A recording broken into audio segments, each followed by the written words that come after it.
একটা ক্রিকেটারকে নিয়েও রাজনীতি। হাইরে ভারত এতই রাজনীতি শিখছে, কথা কন না কেন?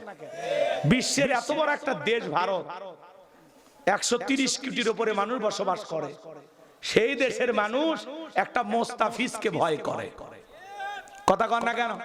আচ্ছা মোস্তাফিজ খেলতে যাবে, ও কি বোমা নিয়ে যাবি? হ্যাঁ, এয়ারপোর্টে নামলে মোস্তাফিজকে আমরা পিটাবো, মারবো। আমাদের ছেলে তোদের দেশে যাওয়ারই দরকার নাই, কথা বলেন ঠিক কিনা? রাগ করতেছেন? তাহলে আইপিএল খেলা বয়কট, ভারতের সব চ্যালেঞ্জ নিষিদ্ধ করা হবে বাংলাদেশে, কথা বলেন ঠিক কিনা? আল্লাহ আমাদের উপরে খাস রহমত বরকত নাজিল করেন, আমাদের শক্তি আল্লাহ বাড়ায়া দেন, আমাদের সাহস আল্লাহ বাড়ায়া দেন, আমাদের নিরাপত্তাকারী আল্লাহ আপনি নিজে হয়ে যান, কথা বলেন ঠিক কিনা? আল্লাহ এই দেশের উপরে রহমত আর বরকত নাজিল করুন, জোরে বলেন আমিন। আর একটু জোরে বলেন আমিন। কষ্ট পাচ্ছেন? শিল্পী আসিফ শোনেননি নাম? ও ক্রিকেট বোর্ডের পরিচালক হয়েছে। ও বলতেছে আমরা ভারতে নিরাপত্তার সংখ্যায় আমাদের দেশের কোন ক্রিকেটের প্রতিনিধি বা কোন দল আমরা ভারতে পাঠাবো না, কোন বিশ্বকাপ ভারতের সাথে আর খেলবো না, পাকিস্তানও খেলে না, আমরাও খেলবো না, অন্য দেশে যদি খেলা হয় তাহলে যাইতে রাজি আছি। ঠিক আমাদের সাথে এরা বাড়াবাড়ি করবে, আমরা সারা যেমন সারি দিয়ে যাবো, কথা কন না কাঁচা?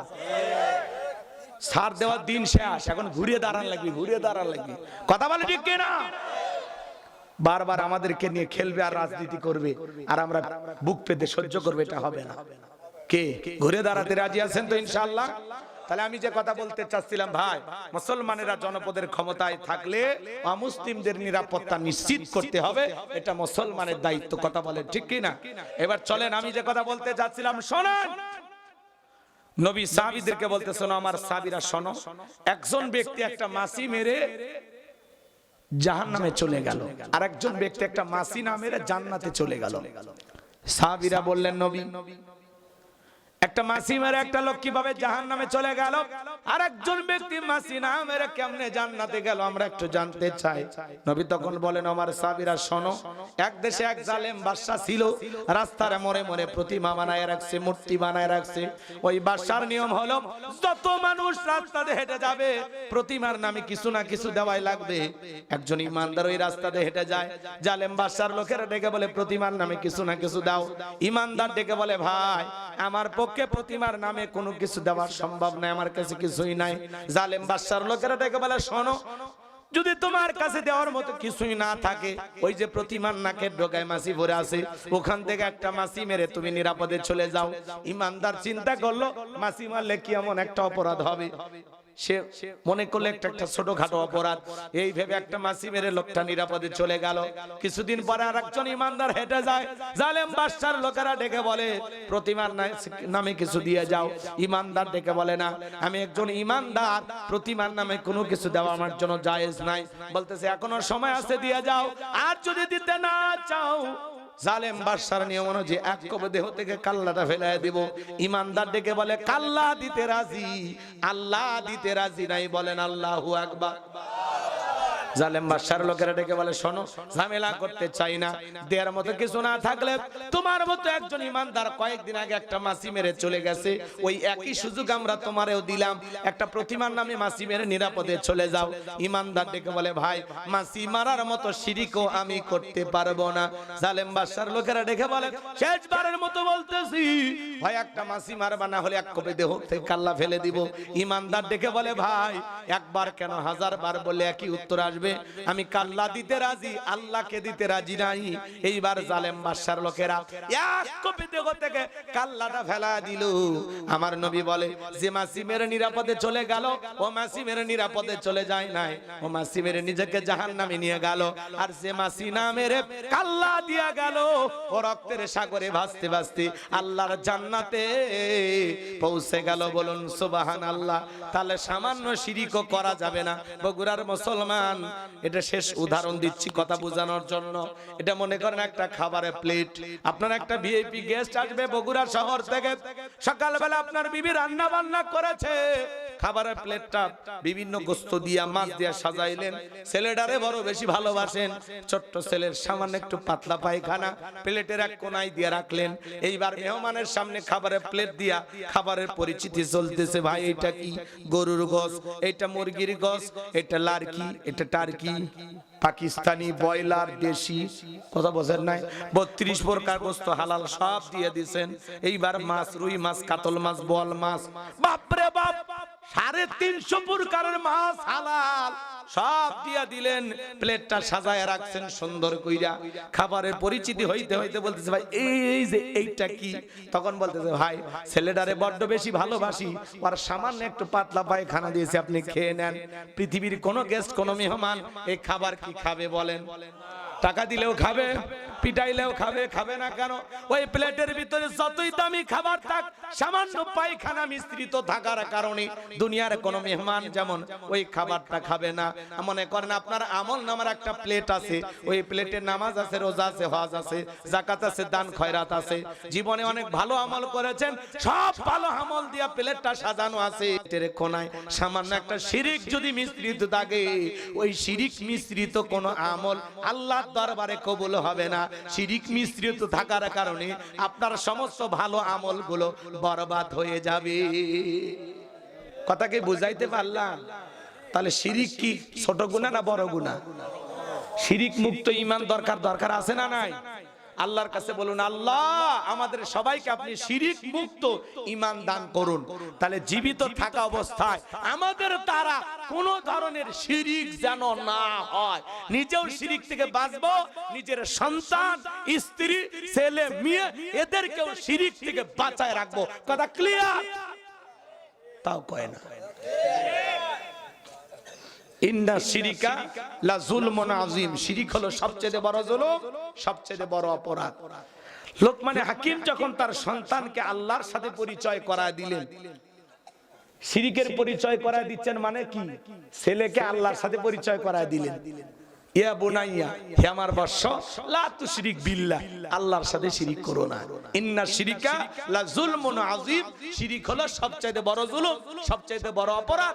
এই পাপ, এই অপরাধ তোমরা করবা না। ছেলেকে ওয়াজ করে আল্লাহ সম্পর্কে বুঝাইলেন। আমার আল্লাহ এত খুশি হয়ে গেল, ডেকে বলে, লোকমান তুমি তোমার সন্তানকে আমার সাথে পরিচয় করায় দিলা, আমি আল্লাহ বড় খুশি হয়ে গেলাম।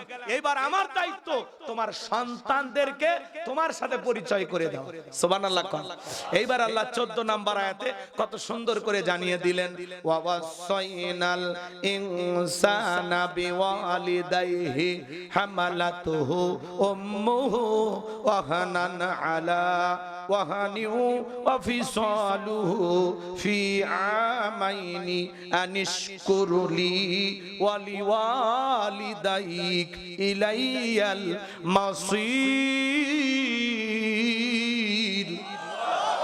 আল্লাহ ডেকে বলতেছেন, আমি তো মানুষকে তার মাতা পিতার প্রতি সদাচরণের নির্দেশ দিয়েছি। কারণ হলো তার মা কষ্টের পর কষ্ট সহ্য করে সন্তানটাকে গর্ভধারণ করেছে, 2-2.5 বছর বুকের দুধ পান করাইছে। সুতরাং আমার প্রতি কৃতজ্ঞ হও, মাতা পিতার প্রতি কৃতজ্ঞ হও। তোমরা সবাই তুমি আল্লাহর দিকে প্রত্যাবর্তন করবা। এই যে আল্লাহ পিতামাতার খেদমতের ওয়াজ করলেন, বলেন তো বাজান, পিতামাতার খেদমত করার দরকার আছে না নাই? হে তরুণ যুবকেরা, মা বাবার মনে কষ্ট দাও, বাবার মনে কষ্ট দাও। দেখো না আমার আল্লাহ কত সুন্দর করে বলে দিল, আমি পৃথিবীর মানুষকে নির্দেশ দিলাম তারা যেন মাতা পিতার সাথে সদাচরণ করে। আজকে 95% ফ্যামিলিতে মা বাবা নির্যাতন জুলুমের শিকার, বড় যন্ত্রণা আঘাতের শিকার, মনের কষ্ট মনেই জমে রাখে, মা বাবা কারো কাছে অভিযোগ দিতে পারে না। কথা বলেন ঠিক কি না?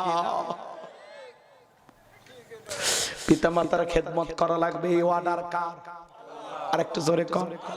এ তরুণ যুবকেরা শুনে নাও, জেনে নাও, কেন মা বাবার মনে কষ্ট দাও রে যুবক? আমার আল্লাহ বলেন, তোমার মা কষ্টের পর কষ্ট সহ্য করে তোমাকে গর্ভ ধারণ করেছে। 5-10 মিনিট যদি এই কথাগুলো বলি, রাগ করবেন? আমি কি বলবো? এরপরে আরো কয়েকটা আয়াত আছে বোঝানোর জন্য, যদি সময় পাই বলবো, না হলে দোয়া করে দেব। পোলা হয়েছে? রেডি? কষ্ট হচ্ছে আপনাদের? একটু তাকবীর দেন, লিল্লাহে তাকবীর। মাতা পিতার ওয়াজ শুনে যদি কেউ ওঠে, বুঝে নেবেন ওটা গাদ্দার। আর মা বাবার সাথে ওর সম্পর্ক ভালো নাই। অনেকে অভিযোগ, হুজুর আমার মা বাপ কত খারাপ, আপনি জানেন? আপনি জানেন? এইকে দাঁতাল আছে। আপনার মা বাপ কি করছে? কয় হুজুর সব সম্পত্তি আমার বড় ভাই দিয়েছে, আমাকে দেয়নি। কি আছে তো? এই অপরাধ কে করছে? তোর মা বাপ। হক নষ্ট করেছে তোর মা বাপ। কিয়ামতের ময়দানে জবাব দিবি তোমার মা বাপ। তোর সমস্যা কি? আল্লাহ কইছে ভালো ব্যবহার করতে কর। তোমার মা বাবা যদি 19-20 করেই ফেলে দেয়, সেই ব্যাপারে কিয়ামতের ময়দানে আপনার মা বাবা আল্লাহর সামনে জবাব দিতে বাধ্য। কথা কন নাকি আপনারা? কিন্তু আপনার দায়িত্ব আপনার মা বাবার সাথে ভালো ব্যবহার করা। কি সম্পত্তির লোভে মা বাবার সাথে ভালো ব্যবহার করি নাকি? আছে অনেক মা বাবা এরকম আছে, সন্তানকে ধোকা দেয়। কোন ছেলেরে বেশি দেয়, কোন ছেলেরে কম দেয়, কোন মেয়েরে বেশি দেয়, কোন মেয়েরে ঠকায়। এরকম যারা করতেছেন আল্লাহর রাস্তে থেমে যাবেন। সন্তান তো সবই আপনার, এরকম বেইনসাফ করেন কেন? সন্তানদের যতটুকু হক কোরআন সুন্নাহ অনুযায়ী যেভাবে বন্টন করতে বলা হয়েছে ঠিক সেভাবে বন্টন করবেন, একটু 19-20 করবেন না। 19-20 করে আপনার লাভটা কি? একটা ছেলেরে বেশি দিলেন আর একটা কম দিলেন, তার মানে হক নষ্ট করলেন। তাহলে কিয়ামতের ময়দানে কি যে ছেলেরে বেশি দিলেন ওই হিসাব দিবি না আপনার দেওয়া লাগবে? আপনি এত বাপ হয় এত বোকা কে? হ্যাঁ কথা কর না কে? সন্তান সবাই আপনার চোখে সমান, কিন্তু অনেক মা বাবা অনেক সময় ছোট ছেলের প্রতি বেশি টান। কথা কয় না? টান হয় ওরে 2 বিঘা বেশি দিয়ে দেয়। কিন্তু এটা যে কত বড় অন্যায় করলো সে মা বাবা নিজেও জানলো না। এটা করা যাবে না। সন্তানদের সম্পত্তি সঠিকভাবে কোরআন সুন্নাহ অনুযায়ী সঠিক বন্টন করে যাবেন, একটু যেন 19-20 না হয়। এটা আপনার দায়িত্ব। আল্লাহ বুঝদান করুন। সম্পত্তি নেই, ঝামেলা নেই, যার আছে একটু বুঝে শুনে দিয়ে যাবেন, ঠকাবেন না। ছেলে মেয়ে কাউরে কম বেশি দিবেন না, সমান সমান দিয়ে যাবেন। পারবো তো ইনশাআল্লাহ? কথা কয় না, পারবো তো ইনশাআল্লাহ? বাচ্চাদেরকে কম বেশি করে দিয়ে আপনার লাভটা কি? দিয়ে দেবেন, সঠিকভাবে দিয়ে দেবেন। পারবো তো ইনশাআল্লাহ? আল্লাহ বুঝদান করেন, জোরে বলেন আমিন। এ যুবকেরা শুনে যাও, আমার আল্লাহ বলেন তোমার মা কষ্টের পর কষ্ট সহ্য করে তোমারে গর্ভ ধারণ করেছে। 3-4 মাস মা খাইতে পারে না। সন্তান গর্ভে আসা মাত্রই মায়ের খাবারের রুচি নষ্ট হয়ে যায়, মা বমি করে বারবার। বর্তমান পৃথিবীর ডাক্তার গবেষণা করে বলতেছে বাজার, আপনি আমি মায়ের গর্ভেতে ছিলাম, এই জায়গাটা মাত্র 10 ইঞ্চি। কয় ইঞ্চি? একটা সন্তানের বয়স যখন 6 মাস পর্যন্ত হয়ে যায়, এই 6 মাসের মধ্যে মায়ের গর্ভে থাকা সন্তানের জন্য জায়গাটা পুরোটা কভার হয়ে যায়। 10 ইঞ্চি জায়গা পুরোটা কভার হয়ে যায়। সন্তান থাকার মতো মায়ের গর্ভে আর কোনো জায়গা নাই। সন্তানের বয়স যখন 7 মাস 1 দিন, আল্লাহ তাআলা তখন সন্তানের 2টা পা মার কলিজার সাথে লাগায়া দেয়। ওই সন্তান যখন 1 ইঞ্চি বড় হয়, মায়ের কলিজাটা সন্তান 2টা পা দিয়ে 1 ইঞ্চি উপরে তুলে ধরে। বর্তমান পৃথিবীর ডাক্তার বলতেছে বাজান, একটা সন্তান কমপক্ষে 4 থেকে 5 ইঞ্চি ডেলিভারির আগ পর্যন্ত লম্বা হয়, বড় হয়। ওই সন্তানটা 4-5 ইঞ্চি মায়ের কলিজাটা পা দিয়ে উপরের দিকে ঠেলে তুলে ধরে থাকে।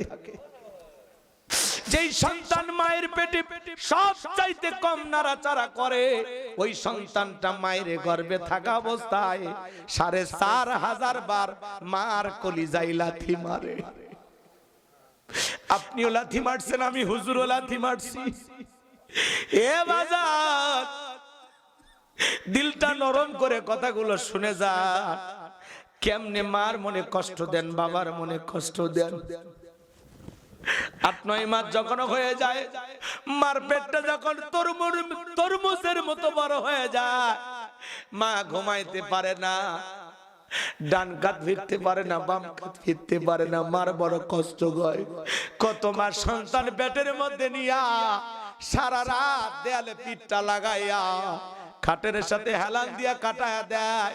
যেই মা সন্তান পেটের মধ্যে নিয়া এইরকম কষ্ট করে রাত কাটায়া দেয়, সারা রাত জায়গা নফল নামাজ পড়লে যে সব হয়, মায়ের আমলনামায় আমার আল্লাহ সেই সব লিখে দেয়। বলুন সুবহানাল্লাহ। সন্তান ডেলিভারির সময় যখন চলে আসে, গভীর নিশীথে মা বাবার দুইটা পা জড়ায়া কান্দে। মায়ের চোখের পানি যখন বাবার ফাঁকে স্পর্শ করে, বাবা ঘুম থেকে জাগ্রত হয়ে ডেকে বলে, বিবি এত রাতের বেলায় কেন কান্না করো, কি হয়েছে তোমার? মা ডেকে বলে, স্বামী জীবনের প্রথম সন্তান হওয়ার জন্য বাবার বাড়িতে চলে যাব। দীর্ঘদিন আপনার সংসার করলাম, ভুল বেয়াদবি যা হয়েছে মাফ করে দেন গো স্বামী। বড় ভয় লাগে, কত মহিলা সন্তান জন্ম দিতে গিয়ে মারা যায়। আমি যদি মারা যাই স্বামী, আপনি আমাকে মাফ করে দেবেন। ও স্বামী বেঁচে থাকলে আবারও আপনার সংসারে ফিরে আসবো। এই কথা বলে মা সংসারের চাবি বুঝায়া দিয়া দাইমার ঘরে চলে যায়। প্রসবের যাতনায় মা দাঁত মুখ কামড়ায়।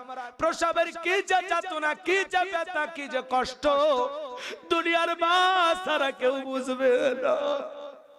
নবীর এক সাহাবী মারে কান্দে করে নিয়ে খানায় খাবার তওয়াফ করতেছে। সাহাবীকে নবী দেখে বলে, সাহাবী তোমার কাঁদে কে? বলে, হুজুর আমার মা। নবী আমার বলে, সাহাবী তোমার কিসমত বড় ভালো, তুমি তোমার মায়ের সেবা করার সুযোগ পাইছো। আমি তো 6 বছর বয়সে আমার মারে হারাইছি, মায়ের সেবা করা আমার কিসমতে হয় না। সাহাবী বলেন, হুজুর আমি যে আমার মারে কাঁধে করে নিয়া খানায় কাবা তওয়াফ করলাম, আমি কি আমার মায়ের হক আদায় করতে পেরেছি? আমার নবী বলে, সাহাবী আল্লাহ যদি কিয়ামত পর্যন্ত তোমাকে হায়াত দেয়, আর তুমি যদি তোমার মাকে কাঁধে করে নাও, এইভাবে খানায় কাবা তওয়াফ করো, তোমার মা তোমাকে জন্ম দেওয়ার সময় প্রসবের যাতনায় আ শব্দ করেছিল, ওই একটা আ শব্দের হক দুনিয়ার কোন সন্তান আদায় করতে পারবে না। এইজন্য নবীজি বলেন, হুমা জান্নাতুকা ওয়া নারুকা, তোমার পিতামাতাই তোমার বেহেশত, তোমার পিতামাতাই তোমার দোজখ। পিতামাতা খুশি, আরশের মালিক আল্লাহ খুশি। পিতামাতা বেজার, আরশের মালিক আল্লাহ বেজার। এ কলিজার টুকরা যুবক, বগুড়ার মুসলমানেরা দিল দিয়া কথাগুলো শুনে যান বাজান। মা প্রসবের যাতনায় দাঁত মুখ কামড়ায়। বর্তমান পৃথিবীর ডাক্তার গবেষণা করে বলতেছে বাজান, ডেলিভারির দিনে সন্তান সবচাইতে বড় 3টা লাথি মার কলিজায় মারে। সবচাইতে বড় 3টা লাথি মারে। প্রথম যখন সন্তান মার পেটে লাথি মারে, সন্তান এতদিন যে কভারের মধ্যে ছিল বাজান, এক লাথিতে সন্তান এতদিন যে সুরক্ষিত প্যাকেটের মধ্যে ছিল, এটা ছিন্ন বিচ্ছিন্ন হয়ে যায়, কভারটা ফেটে যায়। এর ব্যথা মা সারা পৃথিবীর কেউ বুঝবে না। এরপরে আর একটা লাথি মারে, এরপরে আর একটা এত জোরে লাথি মারে, মার শরীর থেকে রক্ত ঝরা শুরু হয়ে যায়।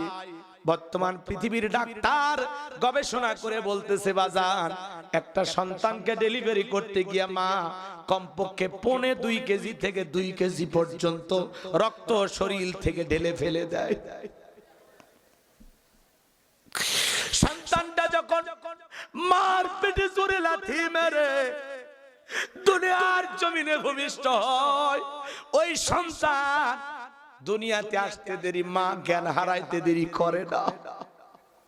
ওই সন্তান যখন পৃথিবীতে আসার পরে উম্মা উম্মা করে কান্নাকাটি করতে লাগে, ওই কান্নার আওয়াজ যত দ্রুত মায়ের কানে পৌঁছাবে, তত দ্রুত মা সুস্থ হয়ে যাবে। একটু চিল্লা কর সুবহানাল্লাহ। সন্তান ডেলিভারির পরে মা যখন জ্ঞান ফিরে পায়, সন্তানকে কোলের মধ্যে নেওয়া মাত্রই মায়ের ভিতরে আল্লাহ এত মায়া, এত ভালোবাসা, এত প্রেম, এত মহব্বত দিয়েছে। সন্তানের মায়ের চেহারার দিকে তাকাইয়া, মা সন্তানের চেহারার দিকে তাকাইয়া প্রসবের যাতনার কথা, গর্ভে রাখার সব কষ্টের কথা মা এক নিমিষেই অন্তর থেকে মুছে ফেলে দেয়। চোরে কোন সুবহানাল্লাহ। মা তখন সন্তানের গালে মুখে চুমা খাই আর ডেকে বলে বাছা ধন, এতদিন যা কষ্ট করেছি তোর মুখটা দেখার পরে আমি মা সব কষ্ট আজকে ভুলে গেলাম। আল্লাহর কাছে দোয়া করি বাছা ধন বেঁচে থাক, আল্লাহ তোরে বড় মানুষ বানাক। এ কলিজার টুকরা যুবকেরা, যে মা নিজে না খাইয়া তোমার আমার মুখে খাবার তুলে দিল, ভাষা বুঝতাম না, কত কথাই বলতাম, মা বুঝেনি তো কি বলতেছি। ক্ষুধা লাগলে বাবা বুঝতো না, মা ঠিকই বুঝতো আমার সন্তানের ক্ষুধা লাগছে। ওই মা বাবার মনে কোনদিন কষ্ট দেওয়া যাবে না রে যুবক। কোন কোন যুবক আছে মা বাবার খেদমত করে তাদের মুখে হাসি ফোটায় তাদের দোয়া নিয়ে জান্নাতে যেতে চান, দুইটা হাত তুলে আল্লাহকে দেখান। আল্লাহ আমাদের সবাইকে পিতামাতার খেদমতকারী সন্তান হিসাবে কবুল করুন। সিল্লা বলেন আমিন। আর একটু জোরে বলেন আমিন। এ যুবক, বিয়ে করে পাল্টে যাস না। বইয়ের ভালোবাসা বইয়ের কাছে, মায়ের ভালোবাসা মায়ের কাছে। একটু ব্যালেন্স করে চলতে হবে। পুরুষ মানুষ কখনো বইয়ের গোলাম হতে পারে না। কথা আছে না এরকম? আরে বউ যতই বুঝা যে সব দায়িত্ব কি তোমার, তার আর ছেলে মেয়ে নাই, তোমার এত খরচ করা লাগবে কেন? বউ যতই বুঝা, শুধু শুনবেন বোকার মতো, প্রতিবাদ করবেন না। একটু ব্যালেন্স করে চলবেন। বউ যা বলবে সব শুনবেন। তলে তলে আপনার যে দায়িত্ব মা বাবার জন্য, ভাই বোনের জন্য, সবার জন্য খরচ করবেন। বইয়ের কথা কখনো মা বাবার খরচ বন্ধ করা যাবে না। কথা কয় না, কথা বোঝে। বউ বলতেই পারে ওই স্ত্রী সবচাইতে উত্তম যে স্ত্রী তার স্বামীকে ডেকে বলে শোনো, কখনো তুমি তোমার মাকে কষ্ট দিবা না, কারণ আমি একদিন